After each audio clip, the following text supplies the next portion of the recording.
السلام علیکم ورحمۃ اللہ وبرکاتہ۔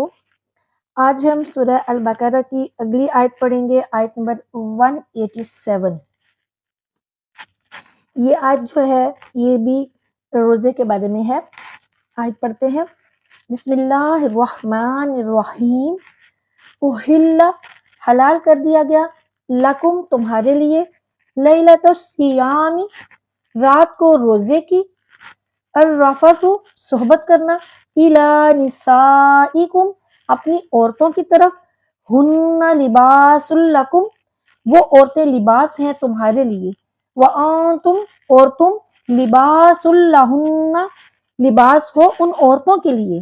علم اللہ جان لیا ہے اللہ نے، انکم یقیناً تم، تم تھے، تختانون خیانت کرتے، انفسکم اپنے آپ سے، فتاب علیکم تو اس نے مہربانی فرمائی تم پر، وعفا عنکم اور اس نے معاف کر دیا تم سے، فالآن باشروہن تو اب تم مباشرت کرو ان سے، وابتغوا اور طلب کرو، ما کتب اللہ لکم جو لکھ دیا ہے اللہ نے تمہارے لیے، وکلوا واشربوا اور کھاؤ اور پیو، حتی یتبین یہاں تک کہ خوب ظاہر ہو جائے، لکم الخیط الابید من الخیط الاسود من الفجر تمہارے لیے دھاگا سفید دھاگے سے سیاہ فجر کا، ثم پھر اتم الصیام پھر پورا کرو روزے کو، الی اللیل رات تک، ولا تباشروہن اور نہ مباشرت کرو ان سے، وانتم عاکفون حالانکہ تم اعتکاف کرنے والے ہو، فی المساجد مسجد میں، تلک حدود اللہ یہ حدود ہیں اللہ کی، فلا تقربوها سو نہ تم قریب جاؤ ان کے، کذالک یبین اللہ اسی طرح کھول کر بیان کرتا ہے اللہ تعالیٰ اپنی آیاتی ہی اپنی آیات، للناس لوگوں کے لیے، لعلہم یتقون تاکہ وہ بچ جائیں۔ اس آیت کا محاورہ ترجمہ ہے کہ تمہارے لیے روزے کی رات میں اپنی بیویوں کے پاس جانا حلال کر دیا گیا، وہ تمہارے لیے لباس ہیں اور تم ان کے لیے لباس ہو، اللہ کو علم ہے کہ تم اپنے نفسوں میں خیانت کرتے تھے، سو اللہ نے تمہاری توبہ قبول فرمائی اور تمہیں معاف کر دیا، سو اب تم چاہو تو ان سے عمل زوجیت کرو اور جو اللہ نے تمہارے لیے مقدر کر دیا ہے اس کو طلب کرو اور کھاتے پیتے رہو، یہاں تک کہ فجر کا سفید دھاگا رات کے سیاہ دھاگے سے ممتاز ہو جائے، پھر روزے کو رات آنے تک پورا کرو، اور جب تم مسجدوں میں متکف ہو تو کسی وقت بھی اپنی بیویوں سے عمل زوجیت نہ کرو، یہ اللہ کی حدود ہیں، سو تم ان کے قریب نہ جاؤ۔ اللہ اسی طرح اپنی آیتیں لوگوں کے لیے بیان فرماتا ہے تاکہ وہ متقی بن جائیں۔ اب دیکھیے کہ اس آیت کا پچھلی آیتوں کے ساتھ چند طرح کا تعلق ہے۔ پچھلی آیت میں اللہ تعالیٰ نے اپنے قریب ہونے کی دلیل یہ بیان فرمائی تھی کہ ہم دعا مانگنے والے کی دعا قبول کرتے ہیں، اب اس کی دوسری دلیل بیان ہو رہی ہے کہ ہم تمہارے اندرونی حالات کی بھی خبر رکھتے ہیں کہ جنہوں نے روزے کی راتوں میں اپنی بیویوں سے جمع کیا ہمیں معلوم ہے۔ پچھلی آیت میں خبر دی گئی تھی کہ ہم دعا والوں کی دعا قبول کرتے ہیں، اب اس وعدے کا ظہور ہے کہ مسلمانوں نے رمضان کی رات میں جمع جائز ہونے کی خواہش کی، ہم نے ان کی آرزو پوری کر دی۔ پھر پچھلی آیتوں میں فرمایا گیا تھا کہ تم پر روزے ویسے ہی فرض کیے گئے جیسے کہ پچھلی امتوں پر فرض تھے، اب فرمایا جا رہا ہے کہ ہاں اتنا فرق کیے دیتے ہیں کہ ان کے لیے روزے کی راتوں میں عورتوں سے جمع حرام تھا لیکن تمہارے لیے حلال کر دیا گیا، اور پہلی جو قومیں تھی ان پر رات کو کھانا پینا جو تھا وہ بھی منع تھا، لیکن اب امت مسلمہ کو رات کو کھانا پینے کی اجازت ہے۔ اور اس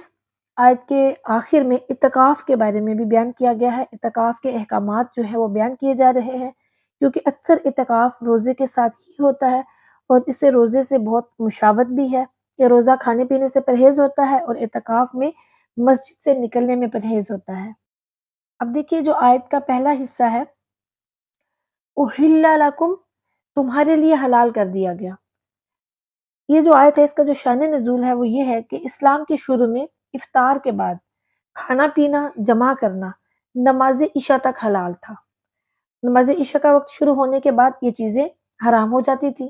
یوں ہی سونے کے بعد بھی یہ چیزیں حرام ہو جاتی تھی اگرچہ ابھی عشاء کا وقت شروع نہ ہوا ہو۔ بعض صحابہ کرام رضوان اللہ علیہم اجمعین نے رمضان کی راتوں میں ہم بستری کا جو فعل ہے وہ سرزد کر دیا، اس پر وہ نادم ہوئے اور بارگاہ رسالت صلی اللہ علیہ وآلہ وسلم میں حاضر ہوئے اور عرض کی یہ صورتحال، تو پھر یہ آیت کریمہ جو ہے وہ نازل کی گئی اور فرما دیا گیا کہ آئندہ تمہارے لیے رمضان المبارک کی راتوں میں اپنی عورتوں کے پاس جانا حلال کر دیا گیا۔ نیز اللہ تعالیٰ کو معلوم ہے کہ تم اپنی جانوں کو خیانت میں ڈالتے رہے ہو، لیکن اللہ نے تمہیں معاف فرما دیا اور آئندہ کے لیے اجازت بھی عطا فرما دی۔ تو آیت میں خیانت سے وہ ہم بستری مراد ہے جو اجازت سے پہلے رمضان المبارک کی راتوں میں مسلمانوں سے سرزد ہوئی تھی۔ آگے وابتغوا اور تلاش کرو، اللہ تعالیٰ کے لکھے ہوئے کو طلب کرنے سے مراد یہاں تو یہ ہے کہ عورتوں سے ہم بستری اولاد حاصل کرنے کی نیت سے ہونی چاہیے جس سے مسلمانوں کی افرادی قوت میں اضافہ ہو اور دین قوی ہو۔ ایک قول یہ ہے کہ اس سے مراد شرعی طریقے کے مطابق یہ فعل کرنا ہے، اور ایک قول یہ بھی ہے کہ جو اللہ تعالیٰ نے لکھا اس کو طلب کرنے کے معنی ہیں۔ رمضان مبارک کی راتوں میں کثرت سے عبادت کرنا اور بیدار رہ کر شب قدر کی جستجو کرنا۔ آگے ہے وَكُلُوا وَاشْرَبُوا اور کھاؤ اور پیو۔ یہ آیت حضرت سرما بن قیس رضی اللہ تعالیٰ عنہ کے حق میں نازل ہوئی۔ آپ رضی اللہ تعالیٰ عنہ محنتی آدمی تھے۔ ایک دن روزے کی حالت میں دن بھر اپنی زمین میں کام کر کے شام کو گھر آئے، بیوی سے کھانا مانگا، وہ پکانے میں مصروف ہو گئی اور یہ تھکے ہوئے تھے اس لیے ان کی آنکھ لگ گئی۔ جب بیوی نے کھانا تیار کر کے انہیں بیدار کیا، انہوں نے کھانے سے انکار کر دیا کیونکہ اس زمانے میں سو جانے کے بعد روزے دار پر کھانا پینا ممنوع ہو جاتا تھا۔ چنانچہ اسی حالت میں آپ رضی اللہ تعالیٰ عنہ نے دوسرا روزہ رکھ لیا، جس سے کمزوری انتہا کو پہنچ گئی اور دوپہر کے وقت آپ بے ہوش ہو گئے۔ حضور نبی کریم صلی اللہ علیہ وآلہ وسلم کی بارگاہ میں ان کا حال بیان کیا گیا، تو پھر ان کے بارے میں یہ آیت کریمہ نازل ہوئی۔ اب یہ دیکھیے کہ اس آیت کریمہ کے دو حصے ہیں۔ پہلے حصے میں جو بیان کیا گیا جمع،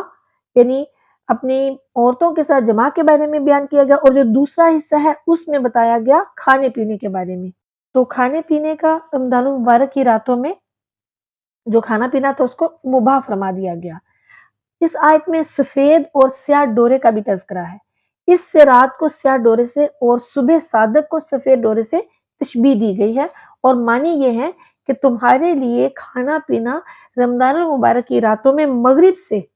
صبح صادق تک جائز کر دیا گیا ہے۔ اب یاد رکھیے کہ بغیر افطار کیے اگلا روزہ رکھ لینا اور یوں مسلسل روزے رکھنا یہ صوم وصال کہلاتا ہے، اور یہ بالکل ممنوع ہے۔ اس کی اجازت صرف اور صرف حضور سید عالم حضور نبی کریم صلی اللہ علیہ وآلہ وسلم کی ذات والا کو تھی، اور یہ آپ صلی اللہ علیہ وآلہ وسلم کی خصوصیات میں سے ہے۔ صحیح بخاری میں حضرت ابو ہریرہ رضی اللہ تعالیٰ عنہ سے روایت ہے کہ حضور نبی کریم صلی اللہ علیہ وآلہ وسلم نے صحابہ کرام رضوان اللہ علیہم اجمعین کو صوم وصال کے روزے رکھنے سے منع فرمایا۔ انہوں نے عرض کیا کہ آپ صلی اللہ علیہ وآلہ وسلم تو وصال کے روزے رکھتے ہیں، تو ارشاد فرمایا پیارے آقا کریم صلی اللہ علیہ وآلہ وسلم نے کہ تم میں میرے جیسا کون ہے؟ مجھے تو میرا رب کھلاتا اور پلاتا ہے، سبحان اللہ۔ آیت کا اگلا حصہ ہے وَأَنْتُمْ عَاكِفُونَ فِي الْمَسَاجِدِ، جبکہ تم مسجدوں میں اعتکاف سے ہو۔ اب یہاں پر اعتکاف کا ذکر شروع ہو رہا ہے۔ اس میں بیان ہے کہ رمضان المبارک کی، یعنی اس آیت کے اس حصے میں یہ بیان کیا جا رہا ہے کہ رمضان المبارک کی راتوں میں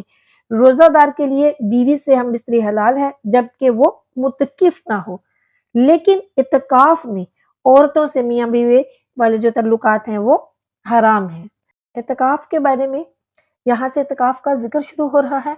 تو اس آیت میں اعتکاف کرنے والے کے بارے میں ایک شرعی مسئلہ بیان ہوا۔ اسی مناسبت سے ہم یہاں اعتکاف کے بارے میں حضور نبی کریم صلی اللہ علیہ وآلہ وسلم کا عمل مبارک، اعتکاف کے فضائل اور اعتکاف سے متعلق مزید مسائل جو ہیں وہ پڑھیں گے۔ ام المومنین